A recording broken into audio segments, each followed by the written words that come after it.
நமஸ்காரம். எல்லோரும் எப்படி இருக்கீங்க?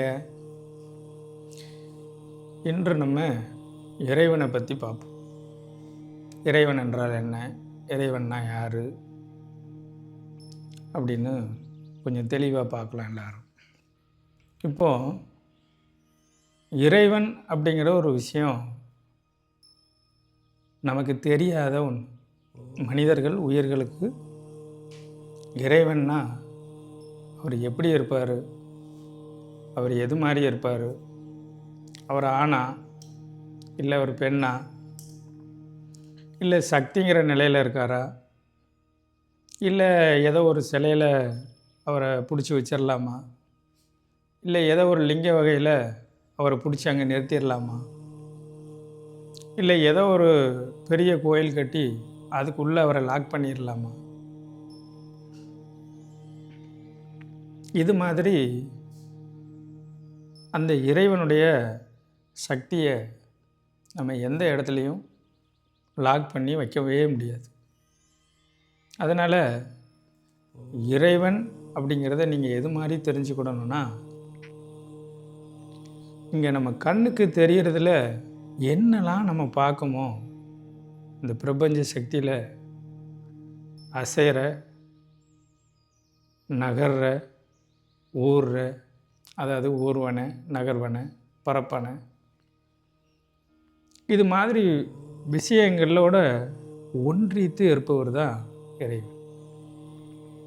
இப்போ நீங்கள் இறைவனை ஒரு கான்செப்டில் நீங்கள் சாதாரணமாக பேசிகிட்டு இருக்கிறவங்களாம் எது மாதிரி பார்க்காங்க அப்படின்னா,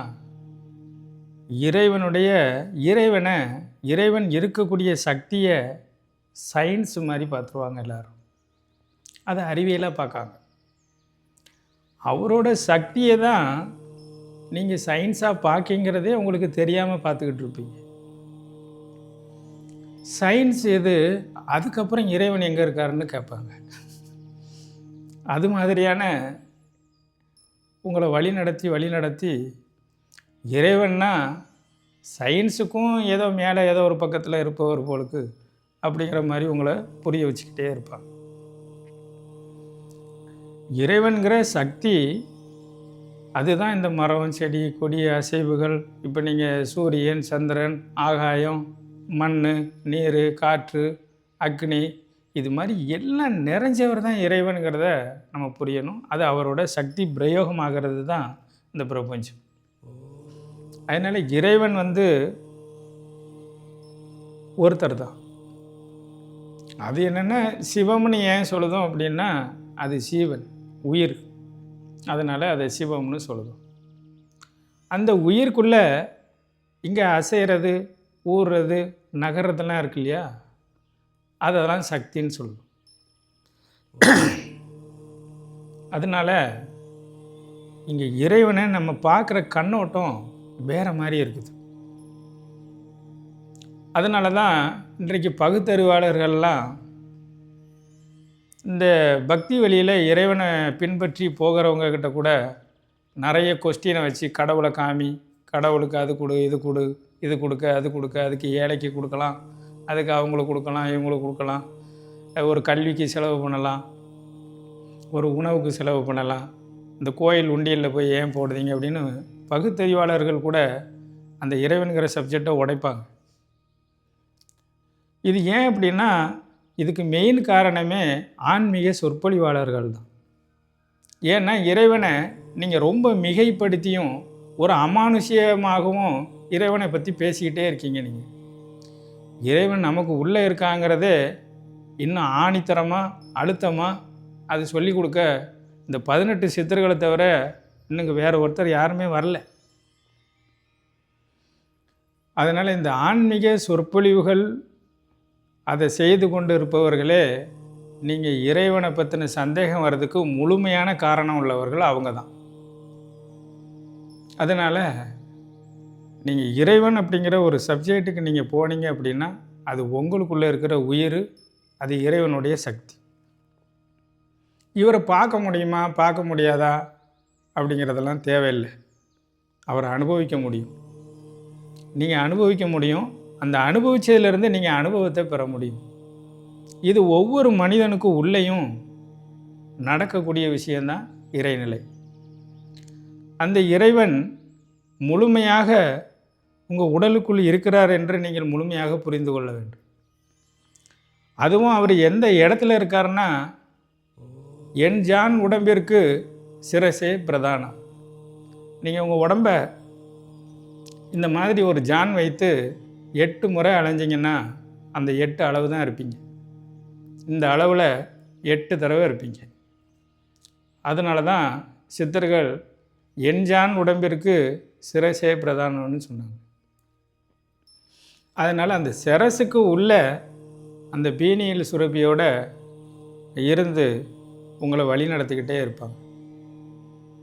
அதனால் இறைவன்கிற சப்ஜெக்ட்டு முழுமையாக இன்னொரு பக்கம் நீங்கள் பார்த்தீங்கன்னா, அந்த இறைவன்கிற தன்மை எல்லாத்தையும் உருவாக்கி எல்லாத்தையும் பிரமிக்க வச்சு அதை அனைத்தையும் எந்த ஒரு தேவையும் இல்லாமல் உங்கள் கையில் முழுசாக கொடுத்துருக்கிறவர் தான் இறைவன். இப்போ நீங்கள் இறைவன்னா இறைவன்கிட்ட போய் நீங்கள் தினமும் ஏதோ வேண்டிக்கிறதோ, பூஜை பண்ணிக்கிறதோ, ஜெபம் பண்ணிக்கிறதோ, ஏதோ காது குத்துறதோ, இல்லை ரோட்டில் ஒரு கோயிலுக்கு நடந்து போகிறதோ கிடையாது. இந்த இறைவன் எல்லாவற்றையும் நமக்கு இங்கேருந்து எடுத்துக்கிற மாதிரி இங்கே எல்லா மேனுஃபேக்சரிங் சிஸ்டத்தையும் முழுசாக பண்ணியிருக்காரு. இங்கே நீங்கள் உங்களுக்கு இருந்து எடுக்க மட்டும்தான் தெரியணும். உங்களுக்கு எடுக்கிறதுக்கு அளவுக்கு இங்கே எல்லாமே இருக்குது.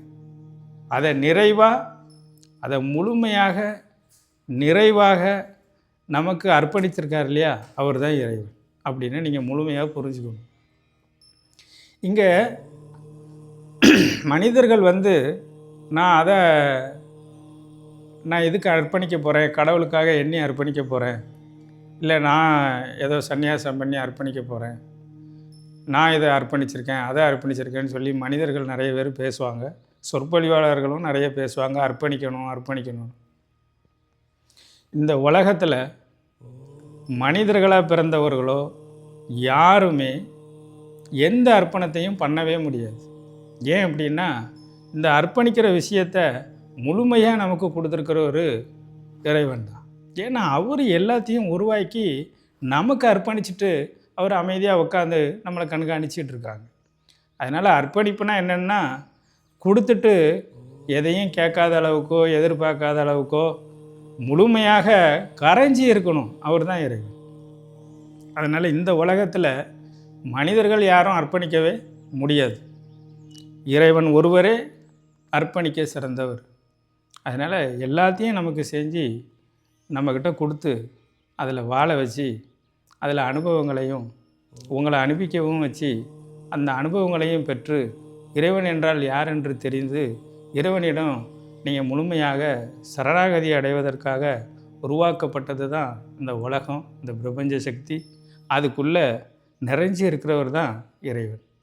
அதனால் இறைவனை நீங்கள் இது மாதிரி பார்க்க தெரியணும், இது மாதிரி புரிஞ்சுக்கிடணும்.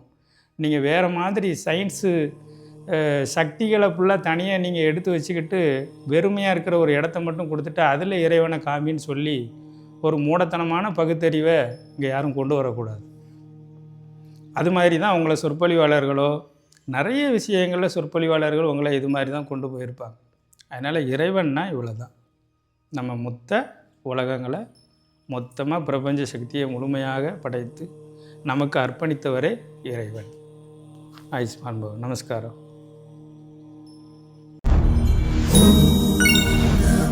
Shiva.